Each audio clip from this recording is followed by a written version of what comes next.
ETF index mutual funds నేర్చుకుని stock మార్కెట్లో రాణించాలనుకుంటున్నారా? వెంటనే ఈ నెంబర్కి కాల్ చేయండి.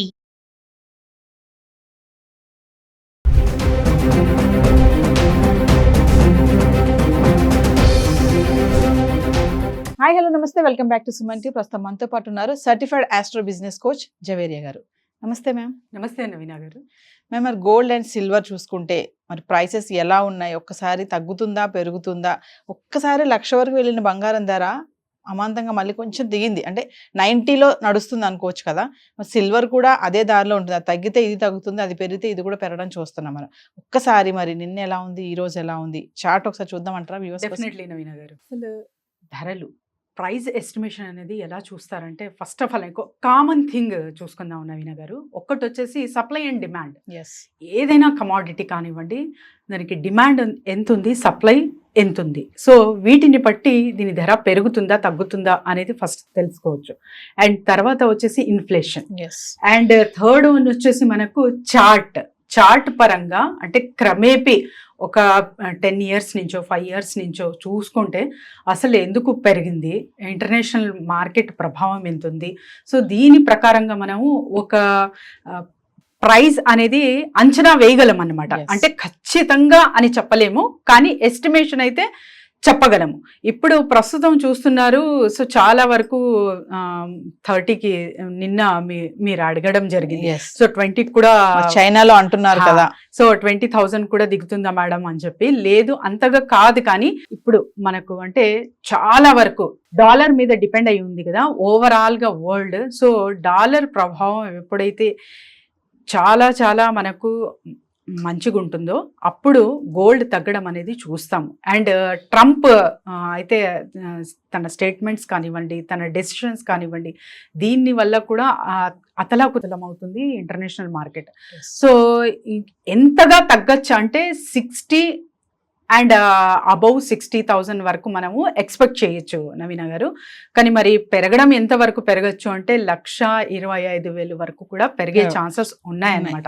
కానీ ఖచ్చితంగా పెరుగుతుంది, ఖచ్చితంగా తగ్గుతుంది అనే స్టేట్మెంట్ ఎవ్వరు ఇవ్వరు. ఎందుకంటే రెగ్యులర్గా ఇప్పుడున్న పరిస్థితులు, ఫర్ ఎగ్జాంపుల్ ఇప్పుడు మీరు నేను కూర్చొని ఇక్కడ మాట్లాడుతున్నాం, రేపు ఏం జరగబోతుందో తెలియలేం.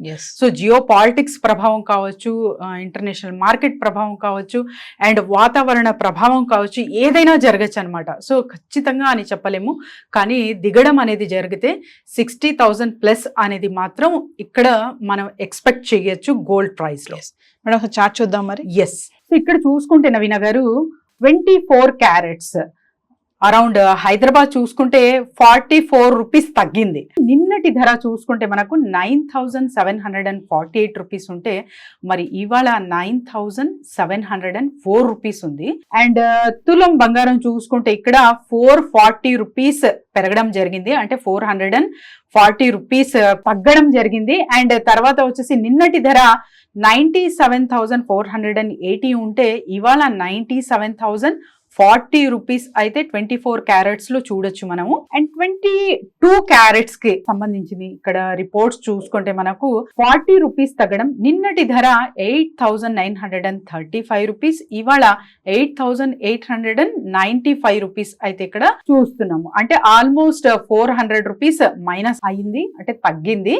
సో ఇది మంచి విషయమే అని ఒక హ్యాపీ ఫీల్ అవ్వచ్చు మనము. అండ్ తర్వాత 18 క్యారెట్ సంగతి ఏంటి అంటే 33 రూపీస్ అయితే ఇక్కడ మెన్షన్ చేయడం జరిగింది నిన్నటికి ఈ రోజుకి. ఎందుకంటే నిన్నటి ప్రైస్ చూసుకుంటే 7,311 రూపీస్ ఉంటే ఇవాళ మరి 7,278 రూపీస్ ఇక్కడ చూస్తున్నాం అనమాట.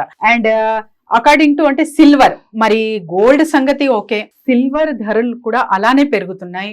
దాని డిమాండ్ కూడా చాలా చాలా అంటే ఇండస్ట్రియల్ వైడ్ గా కూడా ఉందన్నమాట. నాట్ ఓన్లీ మనం ఏదో అంటే పూజా సామాగ్రికి, లేకపోతే ఇప్పుడు మ్యారేజ్ సీజన్ కదా, సో మ్యారేజ్ కి కావాల్సిన పర్చేసింగ్ జరుగుతుంది అనే కాదు, ఇండస్ట్రియల్ వైడ్ గా కూడా నీడ్ ఉంటుంది. కాబట్టి చిన్న మొత్తంలో ఇన్వెస్ట్ చేసే వాళ్ళు సిల్వర్ మీద ఇన్వెస్ట్ చేస్తే బెస్ట్ ఇన్వెస్ట్మెంట్ అని అనొచ్చు. వాళ్లకు రిటర్న్స్ మాత్రం ఖచ్చితంగా లాంగ్ టర్మ్ చాలా మంచి బెనిఫిట్స్ తో వీళ్ళు చూస్తారు నవీనా గారు. మరి సిల్వర్ ప్రైస్ ఎలా ఉందో చూద్దాం. సో ఇక్కడ సిల్వర్ ప్రైస్ చూసుకుంటే 0.10 పైస్. సో నిన్న 111 ఉంటే ఇవాళ గ్రామ్ కి 1,010 రూపీస్ ఉంది. అంటే ఆల్మోస్ట్ ఇక్కడ చూసుకుంటే మనకు కేజీ లెక్కన 100 రూపాయలు తగ్గినట్టు, అంటే చాలా చాలా మినిమం తగ్గింది నవీన గారు. 1,11,000 ఉంటే నిన్న, ఇవాళ 1,10,900 అయితే చూస్తున్నాము సిల్వర్ ప్రైజ్. సో సిల్వర్ అంతగా తగ్గలేదు, అంటే దీని డిమాండ్ చాలా చాలా ఉంది. సో ఎవరైనా ఇన్వెస్టర్స్ నేను పెట్టుబడి పెట్టాలి అనుకుంటున్నాను కమాడిటీ, ఎస్పెషలీ గోల్డ్ అండ్ సిల్వర్లో, అంటే సిల్వర్ ఇస్ ద బెస్ట్ అనొచ్చు. అండ్ ఈ ఈటీఎఫ్ పరంగా మీరు గోల్డ్కి వెళ్తున్నానంటే కూడా ద బెస్ట్ ఇన్వెస్ట్మెంట్ అని ఇక్కడ తెలుపుకోవచ్చు నవీన గారు. మేడం, మరొక విషయం ఏంటంటే చైనాలో 1000 టన్నుల బంగారు ఖనిజం బయటపడింది అని చెప్పేసి అంతర్జాతీయంగా ఒక చర్చగా నడుస్తుంది ఇప్పుడు. ఇది ఎంతవరకు నిజం అంటారు? నిజంగానే 1000 టన్నుల బంగారం ఖనిజం దొరికింది అనుకోవచ్చు అంటారా? మరి దొరికితే నిజంగా బంగారం రేటు పడిపోతుందా, పెరుగుతుందా? హునాన్ ప్రివియన్స్ జియాలజికల్ బ్యూరో నుంచి ఇది వార్త అయితే వచ్చింది. ఆల్మోస్ట్ 1000 టన్నుల బంగారం, అంటే దాని వాల్యూ 7 lakhs crore. అంటే ఒక్కసారి ఆ నంబర్ కూడా మనకు క్యాల్కులేటర్లో రాదు. అంత పెద్ద మొత్తంలో చాలా చాలా ఇప్పటికే ప్రపంచ వ్యాప్తంగా చూసుకుంటే కూడా చైనాలో అత్యధికంగా మనకు గోల్డ్ అనేది చూడొచ్చు ప్రిజర్వేషన్. కానీ ఇది కూడా సమాచారం అయితే వస్తుంది, అక్కడ గని దొరికింది విత్ ఇన్ జస్ట్ ఒక 2 kilometers తవ్వకాల్లో దొరికింది అని చెప్పి. కానీ ఇంకా డిక్లరేషన్ అయితే రాలేదు నవీన గారు. ఈ న్యూస్ అయితే ఇలా వస్తుంది అంటే చాలా చాలా హ్యాపీగా ఫీల్ అవ్వాలి. తక్కువ మొహం పడుతుంది బంగారం అనేది కూడా దీన్ని బట్టి, ఈ న్యూస్ గనక ట్రూ అయితే సో ఖచ్చితంగా గోల్డ్ ప్రైస్ లో మనము తక్కువ మొహం పడుతుంది అనేది ఎక్స్పెక్ట్ చేయొచ్చు. So coming to investors madam, మరి ఇప్పుడు ఈ టైంలో గోల్డ్ పైన ఇన్వెస్ట్మెంట్ చేయొచ్చు అంటారా? గోల్డ్ పైన ఇన్వెస్ట్మెంట్ సో చాలా వరకు కాల్స్లో కూడా అడుగుతారు. నాకు నియర్ బై అంటే ఉన్నవాళ్ళు చుట్టాలు కానీ వీళ్ళందరూ చాలా కాల్స్ చేసి అడుగుతున్నారు అనమాట. ఎవరికైనా కానీ నేను ఒక్కటే సజెస్ట్ చేస్తాను, మీ ఇన్కంలో 10% మీరు గోల్డ్ రేట్కి కేటాయిస్తున్నారు ఫర్ ద ఇన్వెస్ట్మెంట్, అంటే that is the good thing for every month. లేదు నేను ఆర్నమెంట్ రూపంలో వెళ్ళాలనుకుంటున్నాను అంటే నీడ్ని బట్టి వెళ్ళండి. ఇప్పుడు మ్యారేజ్ టైం కాబట్టి మీకు, అంటే మీ బ్రదర్ మ్యారేజా లేకపోతే నియర్ బై మీ ఇంట్లోనే మ్యారేజా అంటే ఏదైనా ఒక నగ కొనాలని ముందు నుంచి ప్లాన్ వేశాను, ఆ స్కీమ్ కట్టాను అంటే ఖచ్చితంగా కొనుగోలు చేసుకోవచ్చు 1 or 2 things. కానీ ఉన్న మొత్తంలో నేను ఆర్నమెంట్కే పెడతాను అంటే that is the wrong suggestion అంటాను నేను. సో ఎవరైతే ఇన్వెస్ట్మెంట్ లాంగ్ రన్గా అది కూడా 10% కేటాయిస్తున్నానంటే that is the best investment అని సజెస్ట్ చేయొచ్చు నవీన గారు. సో జవేరి గారు, మిమ్మల్ని కాంటాక్ట్ చేయాలంటే ఏమైనా డౌట్స్ ఉంటే ఇన్వెస్ట్మెంట్ పరంగా కానీ ఎలా అంటారు? ఖచ్చితంగా కింద స్క్రోల్ అవుతున్న నెంబర్కి కాంటాక్ట్ చేయొచ్చు. And lot more business ideas కోసం కాల్ చేయొచ్చు. అండ్ తర్వాత వచ్చేసి రెజిన్ ఆర్ట్ క్లాసెస్ ప్రతి నెల మనం నిర్వహించబోతున్నాము. సో వీటికి కూడా డీటెయిల్స్ కావాలంటే కింద స్క్రోల్ అవుతున్న నెంబర్కి కాంటాక్ట్ చేసి రిజిస్టర్ చేసుకోవచ్చు నవీన గారు. Thank you ma'am. Thank you.